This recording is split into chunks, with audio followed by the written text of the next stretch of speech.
Welcome to the Shellonomics Podcast, your source for pure Teenage Mutant Ninja Turtles entertainment, presented by King Mictus. All right, guys, another episode of Shellonomics. Something new here. We are doing the top 5 of every Ninja Turtle. This is from the entire Turtle multiverse from 1984 all the way to present day 2025.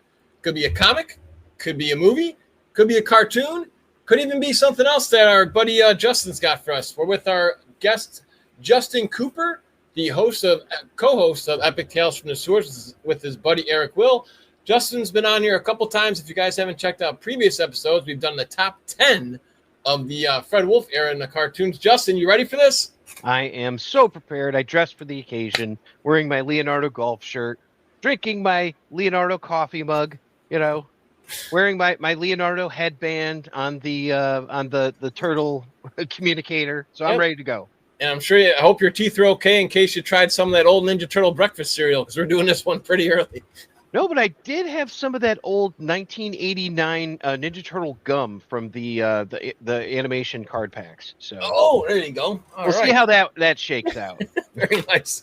So let's get started here. So why Leonardo, and has Leonardo always been your favorite? Oh yeah, absolutely. Leo is everything that I aspire to be, with the discipline, the way that he approaches problems, specifically martial arts.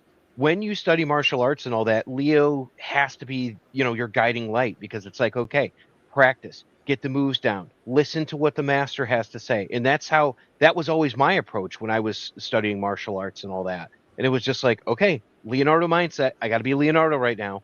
And then just like when you think about this character, some people don't get him and they're like, oh, he's just like a cop, he's a narc, he's anything. Be like, well, you clearly don't get Cyclops either. He takes the world's problems on his shoulders. He's not the smart one. He's not the best fighter sometimes. Sometimes he is. He's not the funny one, but he has all of those traits, and he kind of finds the best way to use his brother's skills and figure everything out. And that's really what his superpower has been. And I will point out, he is the one that got the hit in on Batman in the Ninja Turtles Batman first crossover. None of them could touch him, but Leo hit him with a flying sidekick. So, just saying. Correct, you are. And we were blessed to be a guest on your show not too long ago, talking about the 1990s movie and how much we enjoyed Leonardo's role. I'm bringing this up because there's that one scene where Raphael's in the bathtub and Leo just feels so much guilt and regret letting his anger get him. So have you ever reflected on what Leonardo would do in a situation when you were younger or older? Because, again, he always butts heads with his brother Raphael. So have you ever used Leo's inspiration to be like, you know what, I'm going to be the bigger person here? Yeah, absolutely, because he's also a moral compass at times for the team, and you can take that and put it into your own life. And I mean, it's like, look, I'm 44 and all that. It's like I still think about what comic books and how cartoons would treat people and things. So absolutely. But there's also this sense of righteousness that comes with Leo, where he's like, 87 cartoons, surrender, Shredder, or face the consequences of your actions. It's like that sort of thing always stuck with me. And it's like, yeah, I do kind of see things like that. Like, people should be held accountable for, injustices and things like that. And I've found that from, elementary school bullies all the way up to, defending a coworker at work. Like, I don't take it to the extreme, but obviously it's like, all right, well, if Jones stole somebody's birthday cake, we gotta hold on them. Now, like, we've got to do something here. So what this is going to entail, for those who are here for the first time, is Justin and I came up with our own list of our top 5 favorite Leonardo incarnations from any multiverse. Obviously, it's hard to just choose 5 because these guys have been going strong for 40 years. So we do have an honorable mention. In case you guys are just listening on Spotify, we are a gamer on Twitch, and we love video games. So my honorable mention is the 2003 Game Boy Advance featured video game here. And if I did not have Leonardo in this game, Justin, I don't think I could beat this game. He has a very nice special. It's an old school charge attack where you throw your katana at Shredder. Unfortunately, you have to beat this game on normal or higher. I always try the lazy river game approach now in my 40s, just try to beat it on easy first.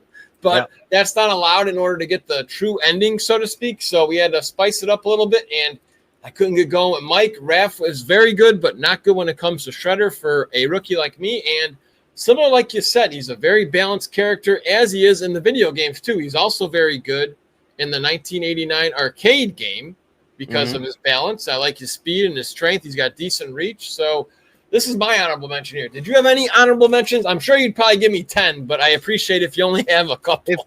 If we are sticking with the video game, I'm going to go with the Mutant in Manhattan, the third Nintendo game with Leonardo. Oh, yes. And I'm going to do that because his special was kind of like the spin around, long reach sort of attack.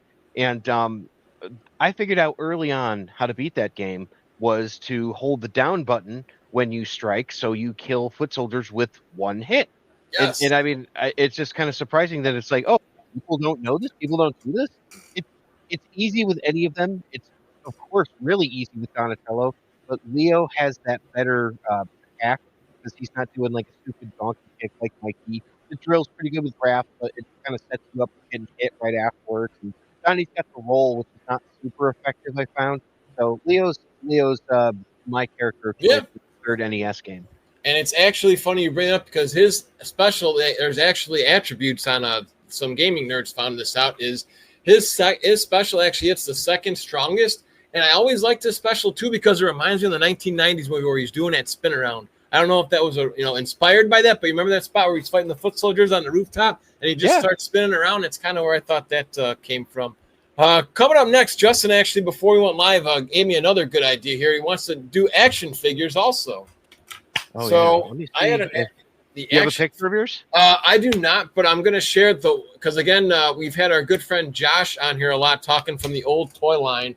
And even though he's not the surfer, I always liked that, the surfing Leo that came out later in life. It's a shinier mold. It's very crisp. It's very rare too, by the way, compared to the surfer Mike. I like the colors. It's very vibrant. I used to have that one part of my collection. That's my action figure, but I got to hear from one of the big boy Leos here what he's got, because you got a very nice collection behind us too. Yeah, and it's all like mostly Leo. This is my honorable mention, which is my favorite Leonardo action figure that they've probably released, which is the Last Ronin Leonardo. He doesn't survive the series, but this is rendered like perfectly by Ben Bishop, the artist for The Last Ronin, issue 3, where Casey and Leo get exploded by a whole bunch of Mousers. Spoiler alert. But I mean, the figure's amazing. Like, it's so cool. He's got like this sort of like chic ninja thing going on with like all kinds of like hidden shurikens and stuff, and he just looks amazing. So this is my favorite Leonardo figure. I adore it. Yeah, and he looks all business, and that's your version of Leo. That's why I like about just how there's so many different Leonardos out there, and this is your version of Leo. Where he's really awesome. Collected, strong. Just really awesome in like the same art style that he's in the comic, and you so rarely see that. So it's pretty cool. Absolutely. And we'll do a plug for Justin later. But if you guys haven't yet, be sure to check out Justin's Epic Tales from the Sewers. That's one of the reasons why I wanted Justin on there, is he's a huge comic book guy when it comes to the Turtles. So I'm pretty sure we're going to at least have one comic alteration in your top 5 as we break this down. Maybe more. All right. So coming down here for number 5. We just wrapped up this series with TMNT Dare Talk. I'm going with 2012 Leo. I like this character from start to finish. Jason Biggs voiced him, and then Seth Green took over for him in a later series. What I enjoyed about him is it shows Leonardo as a role, and you get to grow and he evolves. Because he wasn't the leader in the beginning. It's a really cool spot because Leo, he goes to Splinter, why did you pick me to be the leader? Because you asked. And then later in the other seasons, he'll explain, no, it was more to that, but just I wanted to not get you, too hyped up with your ego. And it's just great to see this Leo come along. He liked this TV show, Space Heroes. He tried to mimic, as a kid, we did the same thing. We implemented what we saw on TV or in music, some of us. So he tried using that strategy. And, of course, kind of like we talked about, how he took out Batman. He's the one who finishes Shredder in season 4. Not only Shredder, Super Shredder. Yeah. So I really enjoyed where this guy came. Did you like this show at all, Justin, the 2012 show? Absolutely. This is my favorite Ninja Turtles cartoon version. Absolutely. Man, it has everything in it. The character development and all that is here. You get changes and you could almost argue at any point it's like, oh, this show's more about Donnie, or this show's more about Mikey, or this show's more about It's like they all have their moments, and I feel like maybe Leo got some really good moments, but not as many as the others, which is something that they're kind of sometimes guilty of with these, like maybe Sure. in the movies. But yeah, like the episode Fungus Humongous where he's on his own fighting a giant mind controlling mushroom, like that's a great one. The Vision Quest one where he has to kind of go on this Vision Quest to figure out how to overcome his mental fear of injury and all that. And he sees Yes. that stag and he's fighting a giant kaiju shredder. I'm like, it's amazing. And he's just so down too. Like they're playing what was it, like Mutants and Dungeons or something like that?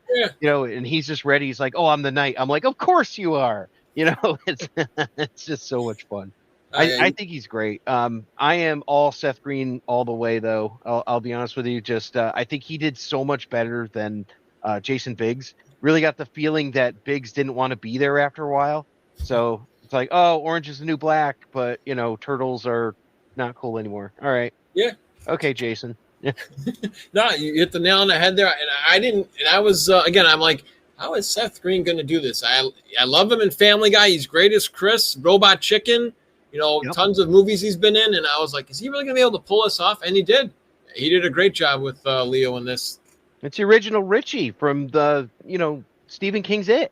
Oh yeah, that's right. That's right. Good call. All right, who we got cooking for you? I'm excited to hear. Like I said, I'm more excited about the guests for this top 5 than mine here, because you guys are the passionate ones with these turtles here. So, all right, let me see. My image didn't pop in, so let me put this one back in. My number 5. I want to show you this one, which I'm sure there's going to be some overlap here, but here we go.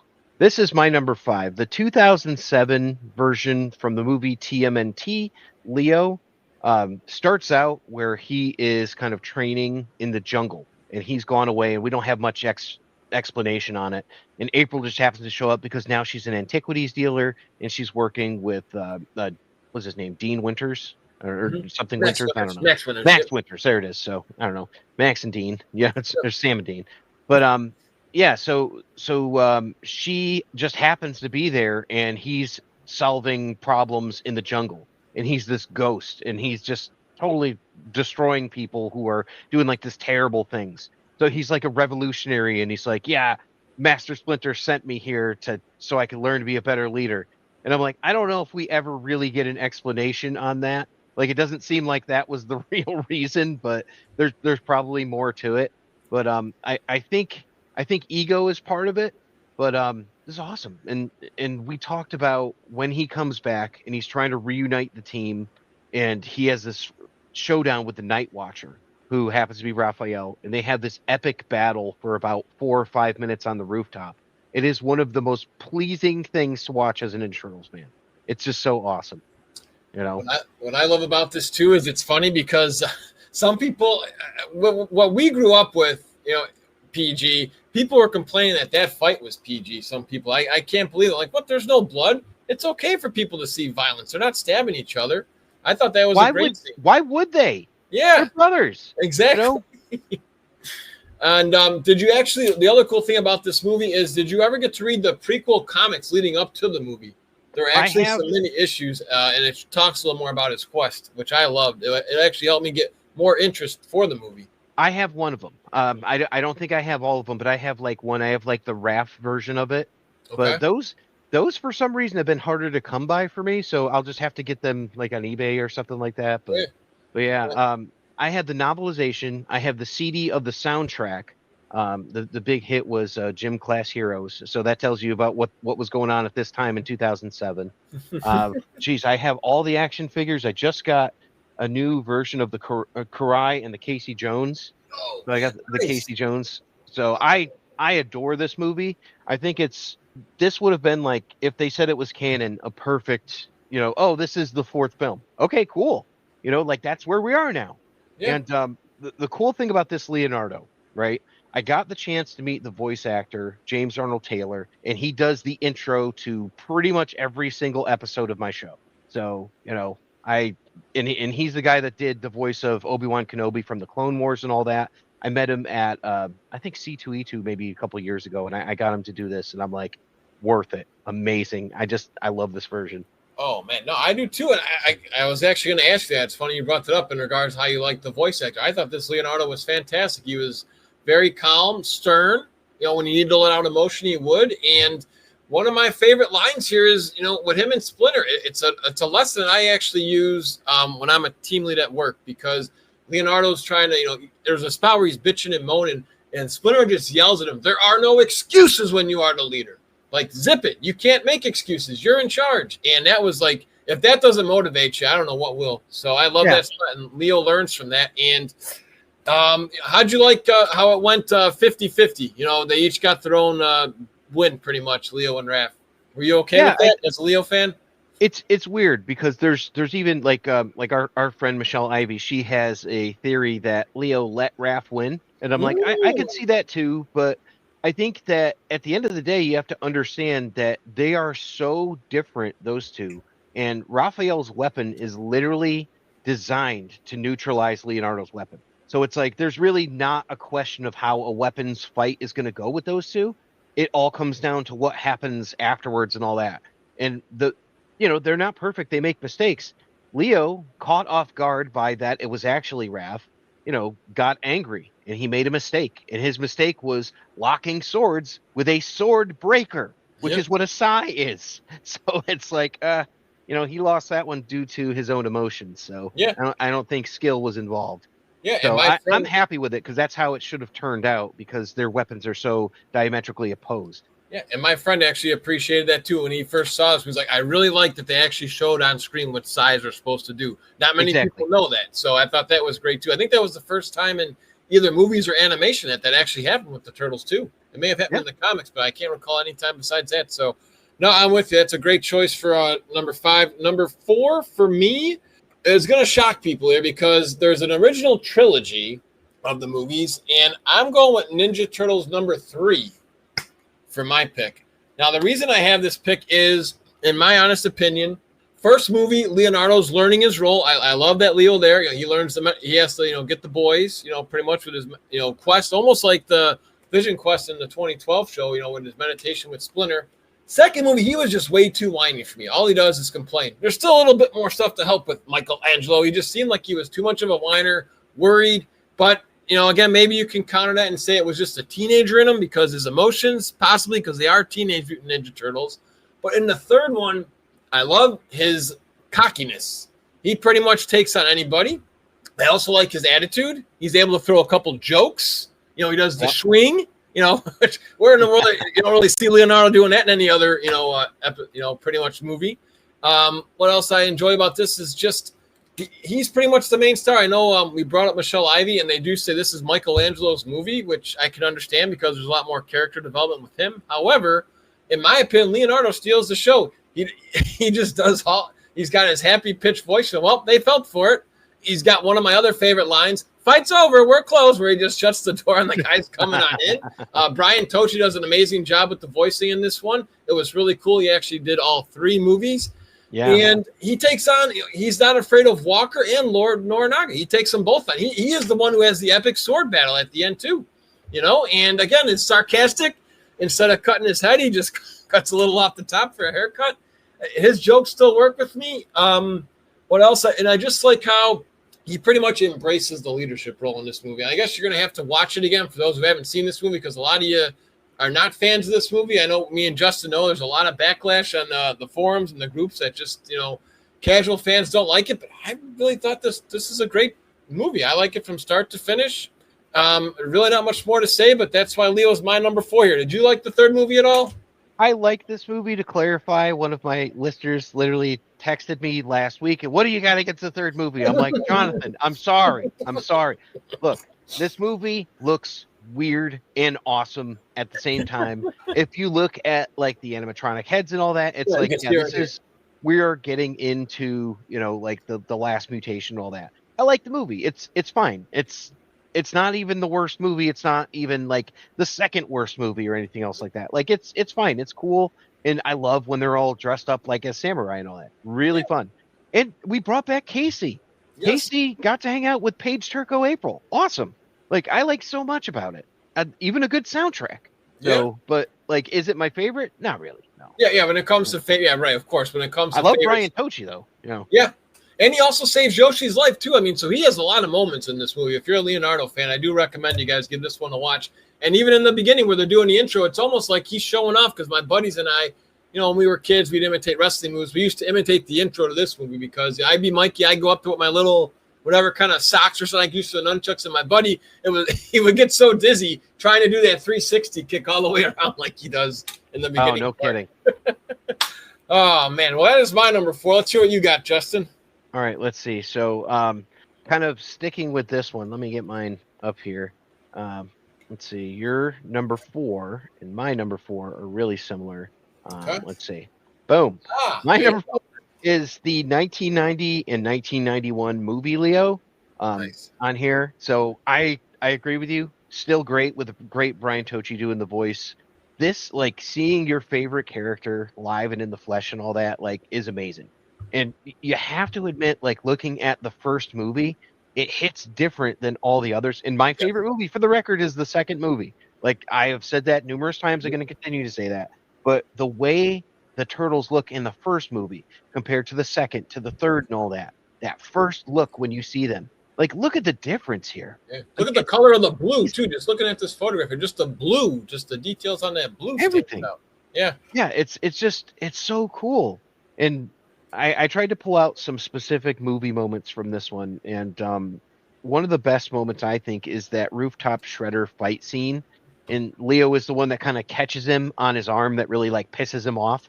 Like, and that's when Shredder kind of realizes, oh crap, they're just gonna pick me apart one by one, you know, like, yeah. I'm outclassed and all that, so he has to take out Leo. He dies. No. Yeah. You know? Well, Leo's anger gets the best one because he's talking about his dad, and you don't want you talking about Papa. You lie. You know, so good. And like you said, the scene where he's sitting and he's just like, Leonardo stood watch over Raphael, and Raph's like, hey, what's the guy got to do to get some food? He wants some food. Bring some food. You know, It just shows, like, the different levels of the character where it's like, yeah, he's a hard ass prick with his brother, but his brother's hard to deal with, you know, and it's like, he loves him. He loves his family. They're trying to protect him. And there's just so many good moments like that in these movies. And my one from the second is, let's celebrate with a pre-fight donut. You know? And he's so energetic and enthused about it too. That's the best. Yeah, I would say this is my number 4 Leo. Oddly enough, I do not at all collect the NECA action figures for the movies. I drew a line and I said, I'm not going to get these because I can't get everything. I don't have room for it. So they are not at all even on my shelves, and that's my number 4. So, oh my gosh. Well, maybe Santa Claus can help you out with that one day. I don't know. I think I'm just the only one I have is, like, I have the Danny Pennington, and I haven't even opened him. So, oh, is that from the Loot Crate exclusive? Yeah, writer? from Loot Crate. Yeah, okay. Literally the only one I ever got. Very nice. No, I can't disagree here. I enjoy it. I mean, the movie, obviously, we're talking just Leonardo specifically in this, and he definitely demonstrates his leadership role because, you know, Raph's talking smack to him about being a great leader, and he's like, I never said that. What are you talking about? So it's nice. I never said I was your great leader. Yeah. And he's just very relaxed in this too. He's not as but he does let his emotions out too. Like I say, anger gets the best of him. And as you just brought up, when Raphael comes back to consciousness, and he's actually a really good fighter too. We were talking about this with Liddy on my show, and she was saying that moment where they show up at April's house again. She's like, "What's wrong?" Or, you know, like, oh, they're all crying, and oh my god, that and just like when he's sitting and meditating, and he's the one that makes contact with Splinter, and then you have, like, what's probably everyone's favorite scene in the movie when they're sitting at the fire and Splinter comes up, and it's like, oh my god, that is so cool. Oh yeah, and it was so awesome to see the 35th anniversary because just the flame and the colors were just so much brighter in that. Everything looked amazing on the screen. It was just so great. I had a great time talking with you guys as well a couple weeks ago about that. That was very cool for us Turtle fans. And then you get your movie next year, I believe, too, right? Yeah. Secret of the Ooze. So that should be a good time as well. Hopefully we get some more extras, too, if our buddy can fix that. It was really cool seeing that. And the comics before the movie, too. Oh, little definitely. trailer spots. And they just re-released the movie adaptation, too. So. Oh, yeah. That's right. All right. Coming in at number 3.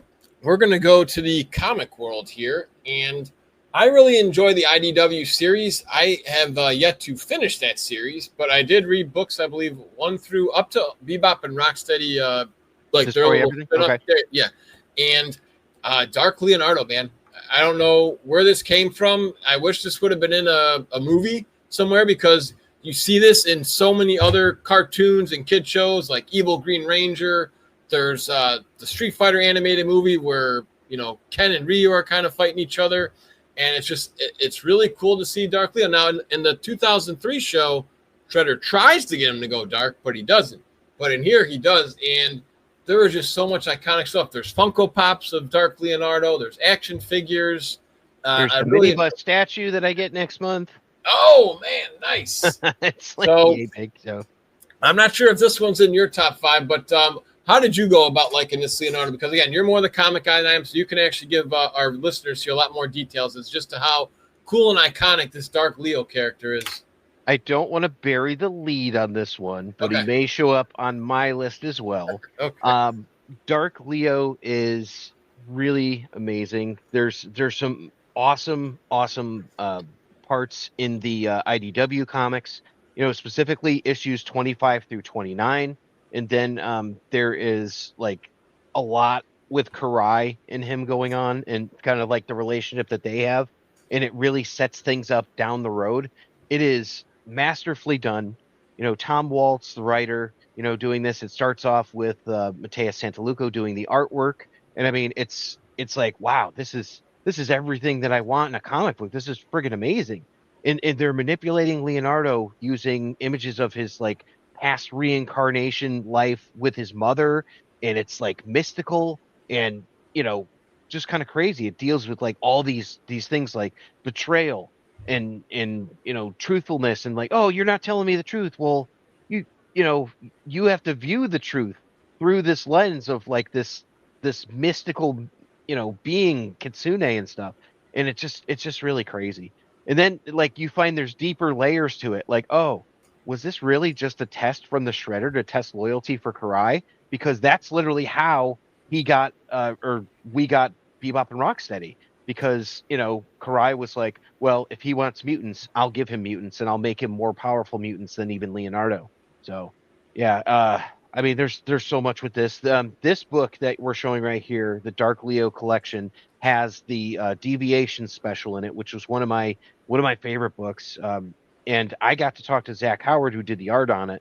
He was doing all kinds of prints and stuff when I met him at C2E2. I have a big Dark Leo print up on my wall. You guys can't see it, but from Zach Howard. They also used all of those little images in the, Shadows of the Past game? Oh, yes. It's just, yeah, that's the game. Like, there's a whole pack that you can get for those. So the Deviations pack. Mm-hmm. And, yeah, like, all the designs are just absolutely peak designs. It's like, what would all the turtles look like if they were dressed as Foot Clan members and stuff. So the iconic red scarf, and he's got like the Shredder sort of claws. Such an amazing version of Leonardo. And something I never thought would happen. A turtle siding with Shredder. Yeah. Never, ever in a million years would I have ever thought that. So what do we got on your side here for number 3? Okay, number 3. Let me see if that's there. Oh, let me add him in, and I will share with you my number 3. And I'm sure there's going to be some overlap on this one. I picked the 2003 version of Leonardo. With a smile on his face. Nice with finding. A smile, yeah. I liked this one because it got to show him actually having emotions. He's a thinker. He's not just like a reckless guy. He's a bit more bossy in this series, but I feel like his feats really outweigh his flaws in this series. We get what, like, was it like 6 to 7 seasons by the time we get to fast forward, and then like fast forward the second season of that one. So, there's a lot. And he's a badass. Like, he is absolutely formidable. At one point he beats the Shredder, and we find out that the Shredder is an alien, and he didn't kill him and cut off his head because he's a robot.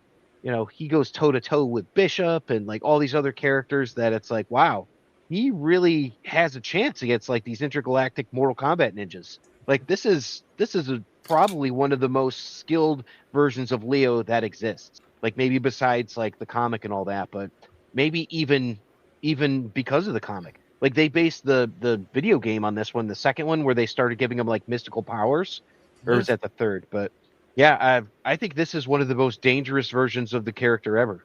And that's what I wanted to ask you too. That's why I also wanted to bring you on, because again, you're more the comic guy. You've read all the original comics. This cartoon pays homage to the original comics, especially that gauntlet that he fights. I mean, he pretty much takes on the entire Foot Clan by himself. He's got the foot soldiers on the rooftop, then the elites come in, and then finally, you take him on. He's like, he's back, the Shredder. So, how did you enjoy the original comic? Making an appearance, so to speak, in this 2003 show. Did you like how they ramped up? I loved it. I thought it was great. It's one of those things like we didn't have anything that they improved on better by the time that this came out, so it was all the Mirage stuff. And to say it's like the first maybe 12 or 13 issues of the Mirage comic were awesome. Yeah. But they're not like the best things you've ever read, but it's like that's all you had at that point, so they're going off of this. So it's like, oh, that's cool. Like I know the rooftop scene, or I know like City at War, or I know like what's going on when he fights the Shredder, and he cuts his head off. Like I know what that's supposed to look like in the comics. How are they going to transfer that over to animation and make it compelling and all that for something that some of our fans have already seen? They did an amazing job here, and it's like the whole idea. It's like, he's actually an Utrom. So you didn't kill him. That makes more sense than bringing him back with a bunch of worms, So it's kind of like, but wait, there's the little shrimp guy. He's there too. So, it embraces the weird along with like the cool parts of Mirage, but also kind of improves them, updates them, much like if you're a Spider-Man fan, like how Ultimate Spider-Man took Spider-Man and brought him to the next century. Like, oh, this is what it would be like if he did it today. That was this Turtles in 2003. It's like not everything works the same as it did in 1984. Like we have cell phones now, so things are different. Yeah, exactly. Did you have a favorite fight scene or favorite moment? I mean, it's hard to choose just one, but anything that stands out just as we're doing this podcast right now from this show. I love the whole idea of him going to like the intergalactic ninja, tournament where he's going to fight the daimyo and like all of that kind of stuff. Like I love that. It was even better that Michelangelo won on an absolute fluke, which was great. But it was so funny how everybody was like putting all this stuff into Leo, and they're like, "Oh, you got this, Leo." Oh, yeah. And it's like, all right, that was great. His fights with like I feel like the underrated fights are like him and those Foot Elite going at it because they're like absolutely formidable, and he's really like fighting with them. But him fighting with Karai as well is just awesome. How'd you like his chemistry with Usagi Yojimbo too? Did you see that coming? I'm sure, like, oh my god, this is awesome. Another great moment, like where he's fighting that giant snake. That was really cool. I mean, I think he's awesome with Usagi because they complement each other really well. I love that version from the Stan Sakai comic, but I think that Stan only understands Leonardo. Like he doesn't really understand the other turtles. So his Leonardo stuff is great. So those are always awesome, fun interactions. I agree. Number 2 has already appeared on your list for me, and that is the 2007 Leonardo. There we go again. He hits home here. They did such a great job. I really enjoy like how we talked about, maybe Michelle Ivy's theory is correct that he did throw that fight. I don't know, but it kind of makes sense. He had to sacrifice, you got to lose to win, so to speak. Just his tone in this movie is great too. He doesn't really slip up. We talked earlier about the no excuses when you're the leader. I just want to irritate that again. I really enjoy how even, he struggles, and I always like that quest in the beginning of the movie too, where they're all separated. They're all doing their own thing.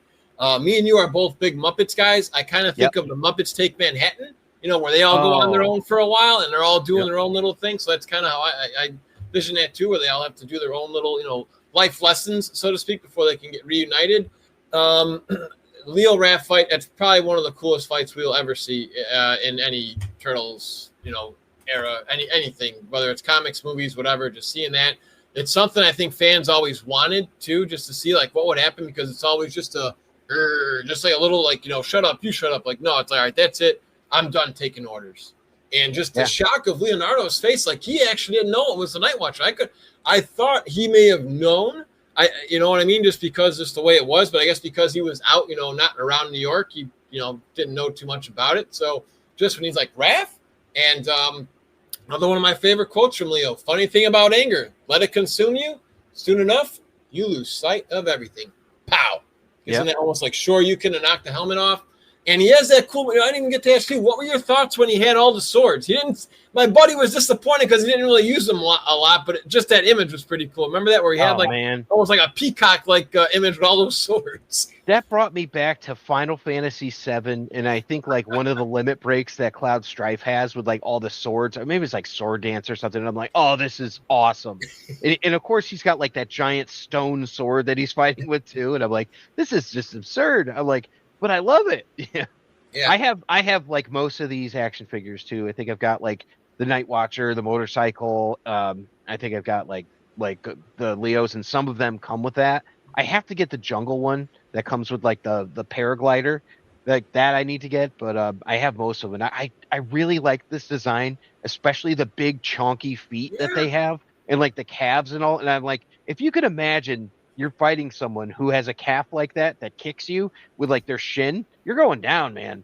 You know, it's like, and that's the thing. Like these guys are dangerous. You know, like when he hits you, there's weight behind it because he's a friggin' turtle with some mass.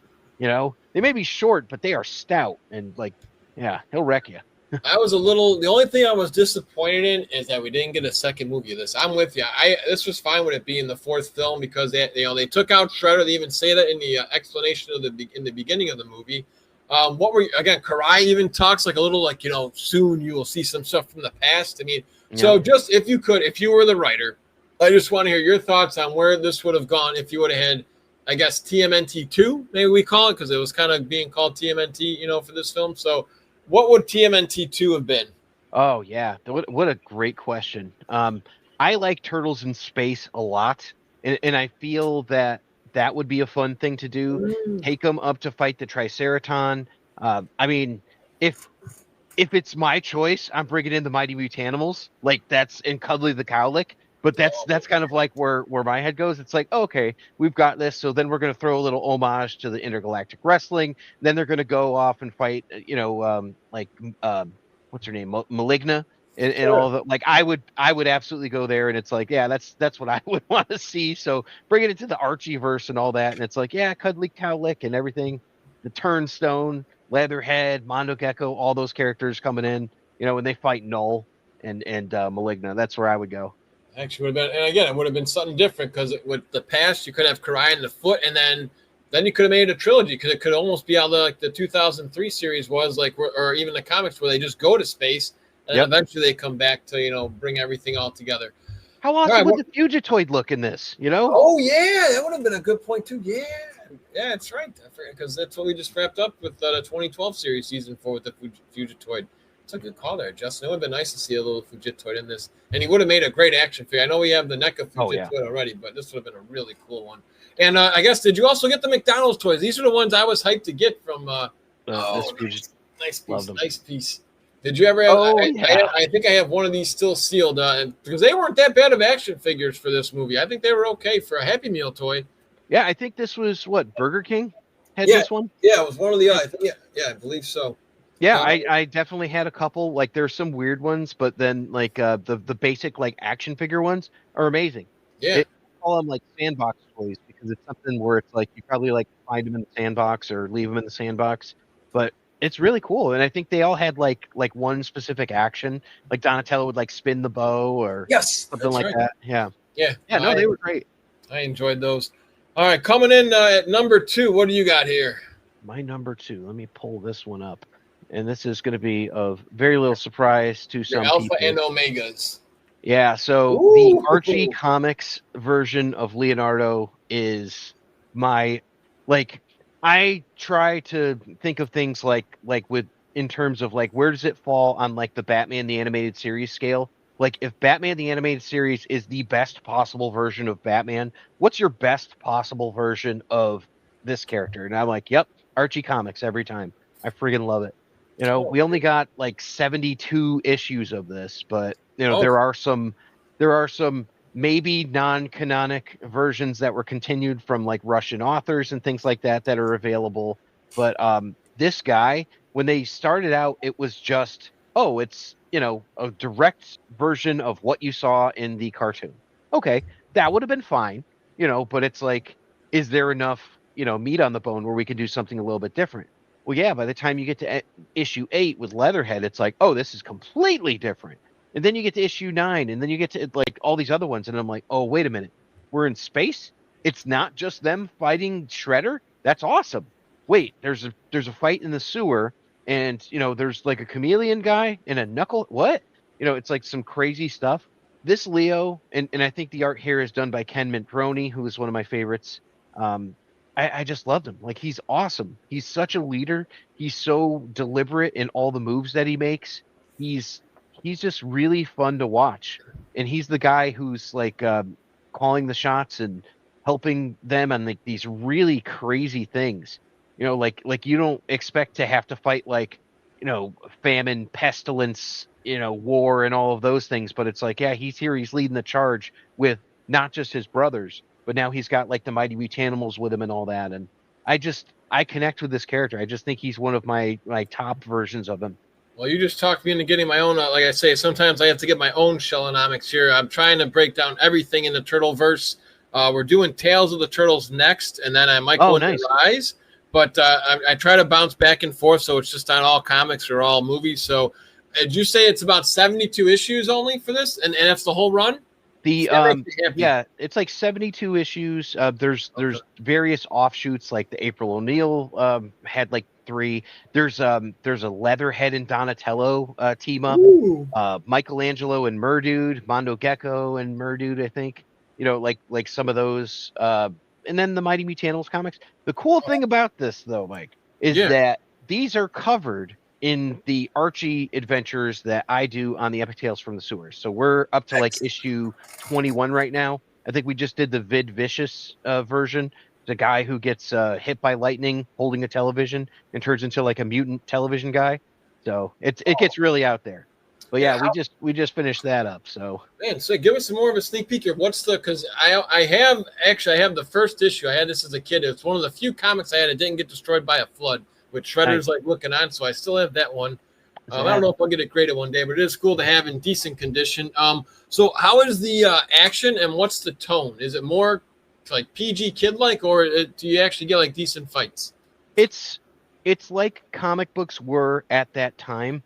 Where it's like you're not going to see like Wolverine really stab somebody in a ton of blood and all that, where it's like there may be some sort of like violence like that, but it's really like, this guy's a bug and he got his antennas cut off. It's like stuff like that. So it's like it's there, it's legit. Like people die, like people get shot. Yeah, it's a little darker, so it's more darker than the Saturday Morning Adventures, because I was going to try to compare those. It is, but Saturday Morning Adventures is more like the cartoon universe versus this. This goes into like some really different tones, like about environmentalism and things like that. And it was kind of criticized as being like, oh, you're looking at it through this lens and you're trying to like do that with kids. I'm like, well, if they're going around the world and seeing the impact of all this stuff, it's like, why wouldn't they care about like, garbage dumped into the ocean that's killing turtles? Like, so it kind of makes sense, things like that. But it goes in really weird ways too, because then there's also mystical aspects of things that they go into, but they tie it back to Dimension X and space and all that.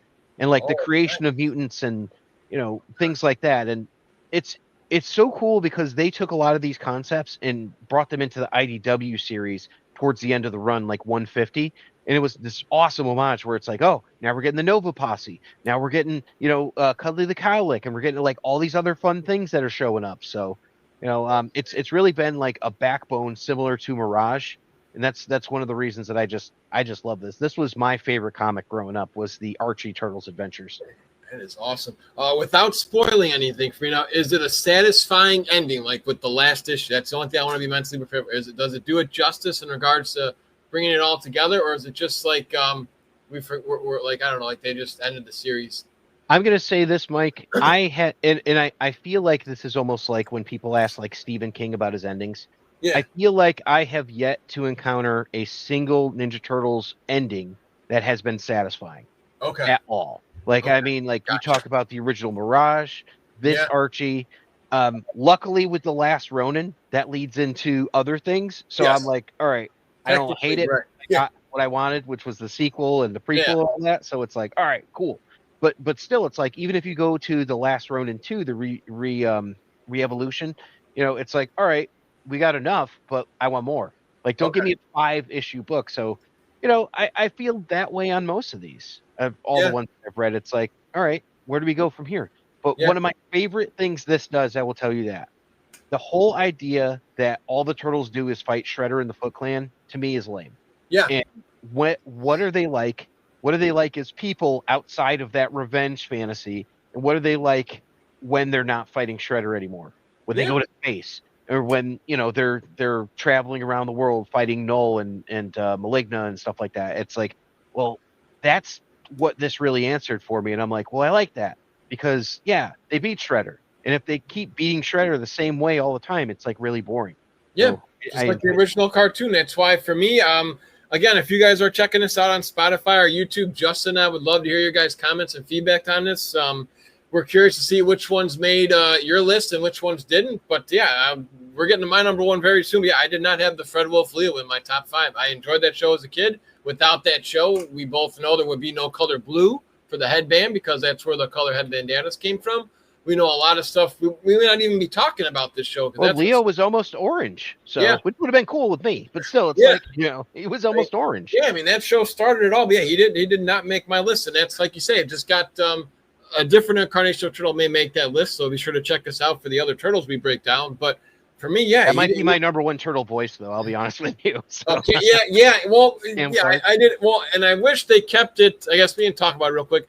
I wish they kept his tone like they did in season 1 and season 2. In season 3, for me, just my personal opinion, he sounded way too pitched and too high pitched, and he sounded more like a whine. Like he always says, like in all those documentaries, that's all he talks about is we've got to do something. That's all. It's all he had were his lines. He didn't have anything else. He didn't get the training. He didn't get the the top leadership role. It didn't.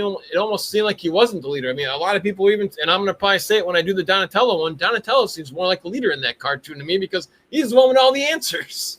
He's always the one with the answers. Yeah. But our top dog here, the alpha, is the 2003 Leonardo from that cartoon. Well done. Tip of the cap to Peter Laird and the team that put this show together. This show has aged very well. Yeah, I believe this. If someone were to come and ask me and say, Mike, I have no idea what Teenage Mutant Ninja Turtles is, where should I start? I would start them on this show because it has everything. Now, again, depending on the age, but in my opinion, it's got everything. It's got a little bit of comedy, some great action, continuing storylines, which is what me and TMNT Dare talk about all the time. This show always had you wanting more. You're craving more and more. And when a season finale would happen, how are they going to top it? They'd find a way to top it. And for me, I'm a Michelangelo guy, but I actually enjoy Leo more than Mikey. If I had to choose my favorite turtle in this, it's Leonardo. He excels so well in his leadership role. We talked earlier when you brought up the 2003 show. I just love that gauntlet fight he takes with everybody. He is so fatigued, but he still goes strong. And he even gets a little darker and edgier. He steals that goblin sword. Yes, exactly. I think it was season 4. And I think I even said this is my favorite season because, like you said, we all love seeing, classic Shredder, Leonardo, Foot Clan, Turtles. But give me something else. Give me something I haven't seen. These guys can do much more. And that's what we saw in the Mirage comics. You brought up Archie, which I'm very excited to start digging into now and get my hands on, especially if you're pushing it. I just love how dark because he had so much guilt and hate that he was almost like a Batman Leonardo in this show. And I was like, I'm kind of digging this. Like, where is this going to go? How he motivates his brothers. He's trying to get Mikey to, excel in his fighting later on. Even Splinter's had enough where he's like, you can't teach me anymore. Like, I've learned all I've taught from you. There was some great, almost like a rival between him and his sensei for a while. Yeah. It all comes together how he does take out the Shredder, chopping his head off, paying homage to the comics. But as you said, spoiler, that was not the ending of Shredder. I don't know what more they could have done to make this character better. I like his fighting in this show. He does a great job with the leading. Voice actor did a fantastic job. I apologize. Yep. I don't know the name off the top of my head, but if you do, feel free to give him a plug. Michael S. I can't say his last name. I really, this is my Leonardo. The tone, just how stern he is. He shows his leader. He encourages and motivates his brothers. Love the chemistry with him and Usagi. I really don't think there's anything missing here. And my moment again is just I love that gauntlet spot, man. It's something we really didn't get to see in our universe of the Fred Wolf Show. So Fred Wolf Show I like, but it just couldn't make my top 5. So this is what I'm intrigued. Here's the main event of the podcast. So is Justin's number 1. This is a huge, passionate Leonardo fan. There's so many Leos to choose from. I can't wait to see what you got. I'm gonna throw you a curveball here, just because I think that we have to acknowledge it. I have one pick that isn't my number 1, but it is definitely an honorable mention, which is this one right here, the Mutant Mayhem Leonardo. And I just had to bring this up because it's the newest, the shiniest Leo and all that. And, you know, as old heads, as they call us, we're like, oh, we shouldn't like that. This is for kids. Okay, whatever. I love it. I think it's great. I think that everything about this movie was fantastic. It was for a whole different group of kids. They get their own versions of these characters. But this was Leonardo's movie. Like, everything about this was Leonardo's movie. Like, you got a little bit of Raph, a little bit of Mikey, a little bit of Donatello, but Leo's the one that got to grow as a person. We got to see him as a leader and all that. And you can argue all you want about Rise and say, well, that was Leo's journey. Yeah, that was a cool movie. I didn't love the series, but the movie was really cool. This was awesome, though. Like, this took a character, they grounded him, they figured out what to do with him, and then it's like, okay, we're going to give him a goal, and he's going to progress towards that goal. And I love this film. I thought it was so cool. How'd you like the real quick too? How'd you like is the Netflix show worth watching or the yeah spinoff? Okay, absolutely. It's like cell shading animation, so it's not like the 3D, but it's really fun. It's not bad, and I mean there's actually some really good fights and stuff in it, so I would suggest it. Okay. I don't think everybody's gonna love it, like if you don't love the design of the turtles and stuff, but if you like this character design and you're into that whole like into the Spider-Verse sort of like animation style, like I think it's cool as hell. No, I will say this too. You have to kind of go in with these to an open mind. You have to remember, like you say, we're 40 years old. These movies are not going to be directed towards us. It doesn't have PG-13. It's PG most of these. It's kids. You got your fart jokes, your humor in there. Yeah. You know what I mean? And you're right, though. I guess, I guess just a good example of trying to rewatch something and actually making it better if you're a Turtle fan was Next Mutation. Now, Leonardo to me is a big oaf in that show, but I enjoyed watching Next Mutation doing these podcast episodes. Interesting. It's not as bad as people remember. I mean, you have to get, if you can just eliminate in your mind, if you can block out the cheesy sound effects when they, punch and fight, it's not that bad. Bone Steel's kind of a cool character. And even, Leo's got the leader role down in those Michael Bay movies. I know we didn't make either of our lists either, but Leo was the leader in those movies. And I thought Johnny Knoxville did an okay Leo, just to give him a little credit over there. I actually like the second voice actor way better. Second's good too. Okay. Yeah.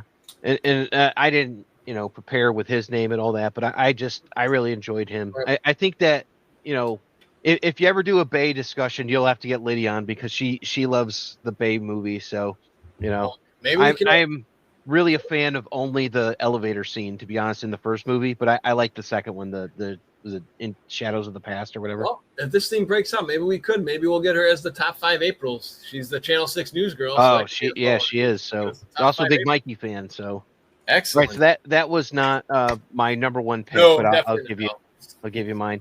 Because there is some overlap, as I mentioned on the list. Let me find. There we go. It's hard, especially when you're a passionate guy here. Ooh. Okay, so this is Leonardo. This is the Sophie Campbell art style of Leonardo from the IDW comic series. Okay.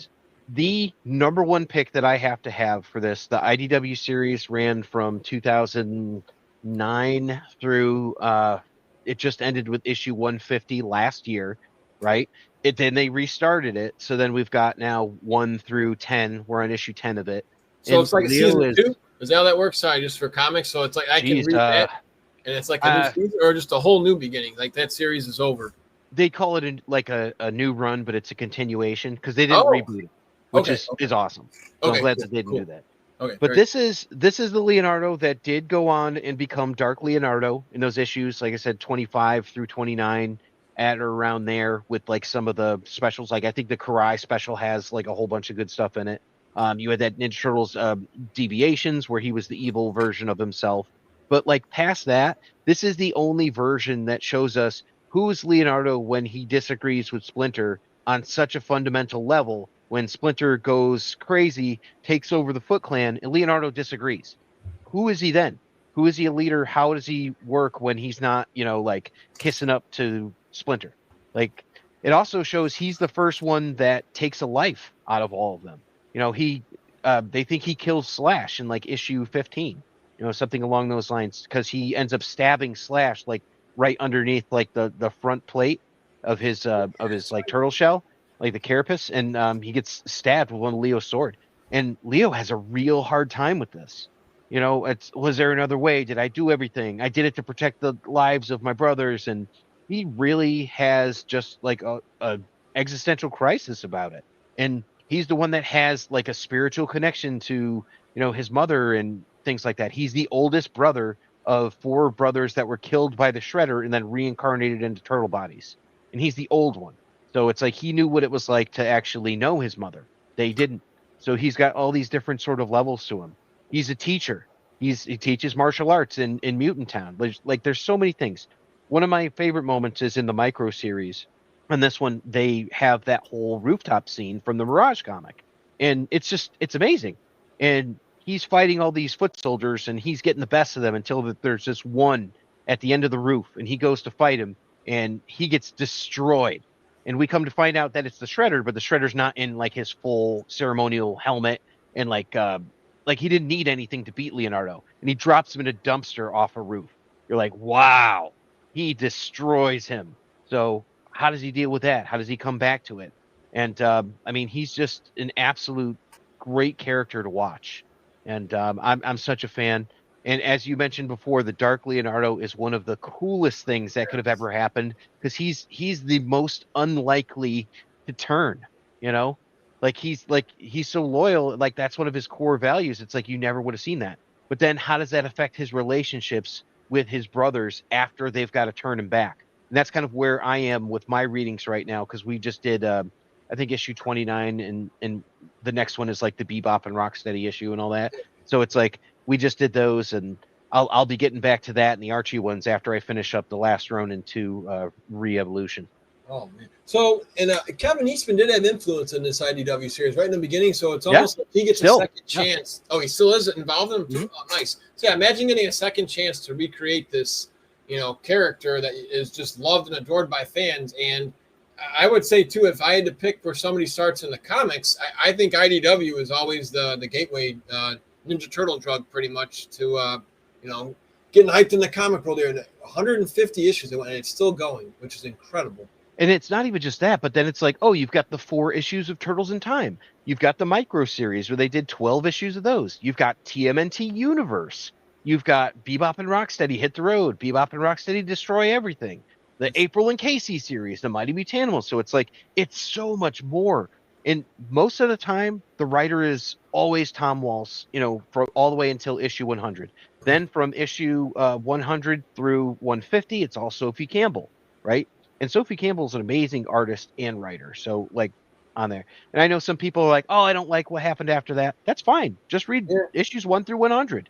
But then there's other stuff, like you talked about Saturday Morning Adventures. Yes. Eric Burnham writing that book. He was the one who wrote most of the Foot Clan stuff with Matthias Santaluco.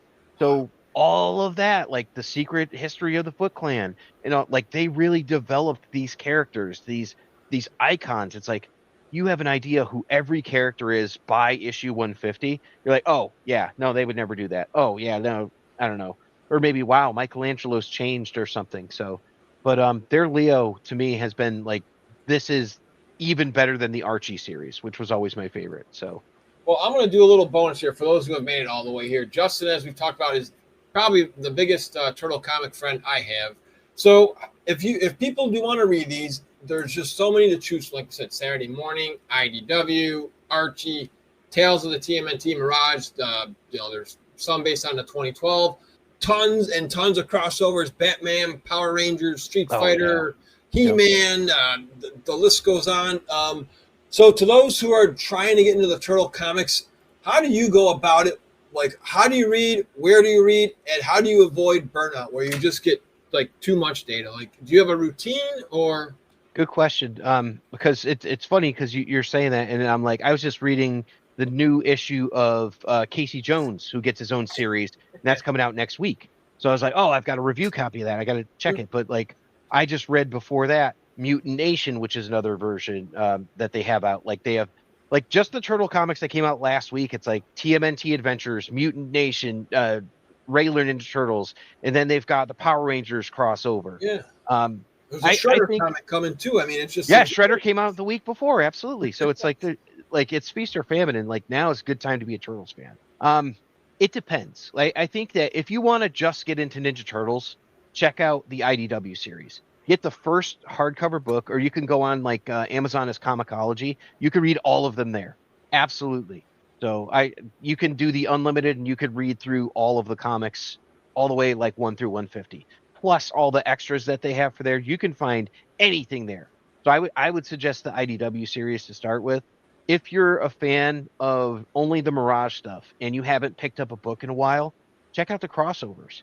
Specifically, check out the crossover for Stranger Things, which is amazing and had no right to be that good, but it was amazing. Check that out. Check out The Last Ronin. Check out The Lost Years. Check out Re-Evolution, the sequel to the Last Ronin. Like, check those out. And if you don't want to get into it because you're adamant that I'm just a Mirage fan and all that, fine, you do you. But I'll tell you, just remember, there's some crazy crap in the middle of that Mirage run that doesn't even make sense to me. So it's like, what the hell is this? Like milk? I don't even know. It's like crazy characters and all that. And then, like, what if you're a new fan and you like just Rise of the TMNT? I still think that I would point you towards the IDW series. Check that out, see what you like. But, there's also comics coming out about Mutant Mayhem. So you can read those. And expose your kids to this stuff. Be like, hey, here's a comic, put it in their hand, read it with them. Like that's kind of like the whole idea of why we started doing the comic readings as like an audiobook, because I want you to listen to this with your kid while you're reading the comic book. That was the whole point. Like, let's do this. Let's get this into someone who's maybe not going to have the time to read these comics, but they can listen to them. Like that's why I wanted to do this. So yeah, exactly. We got you. So Justin, yes, if people who are new here on Shellanomics don't know you, even though we've had you on the show multiple times here, where can they find you and your podcast? You can find Epic Tales from the Sewers anywhere that you find podcasts. I mean, we're on Audible now. We're on Amazon. We're on Spotify, Apple. We have our own website, epictalesfromthesewers.com. YouTube, we have some videos on there, but most of them are just kind of like audio. And the whole idea is, if you're listening, if maybe you're driving, to work in your car, you want to pop on and just like listen to a comic book, and it's Ninja Turtles. That's kind of the idea. Then the other idea is exactly what we do right here. Get some cool Turtles-related people or creators or actors together and just interview them about what Turtles mean to them. It's been a great time here. Final question for you. Favorite Leonardo quote, be it from the comics, movies. Mine is the funny thing about anger, let it consume you. Soon enough, you lose sight of everything. I mean, I have this one committed to memory, so I'm going to say surrender, Shredder, or face the consequences of your own action, or turtle power or something like that. I don't know. It would have enough to with be the turtle power. Is that why you like Seth Green? Something. Because of the crossover when Leonardo says turtle power and he's like, enough with the turtle power. I mean, kind of, but I mean, any favorite quote that I would have would either be Brian Tochi from the movie, or it would be or it would be Cam Clark doing some sort of Leonardo thing. Yeah. Maybe from like the first couple of Turtle tracks, But yeah, hey, Cam. Did you say Clark. Pizza? That's another one too. And just how Tochi he said pizza. He just says it. It's so hyped. Oh man. Well, Justin, it's been a pleasure having you here. Thank you for kickstarting off our top 5 Ninja Turtles, and we hope to see you real soon again, buddy. Thanks, man. Another episode of Shellanomics is in the books. If you guys have not yet checked out all of our other amazing episodes, we've had amazing guests. We've talked about the 1987 cartoon, 2003 cartoon, Next Mutation, Coming Out of Their Shells, video games, the comics, crossover comics like Batman and the Power Rangers, and tons of amazing content with you guys, the fans. Be sure to stop by our YouTube channel, Spotify, and Twitch. And if you have somebody who'd like to be on the show, get in touch with us at kingmikedas@gmail.com. That's KINGMIKEDAS@gmail.com.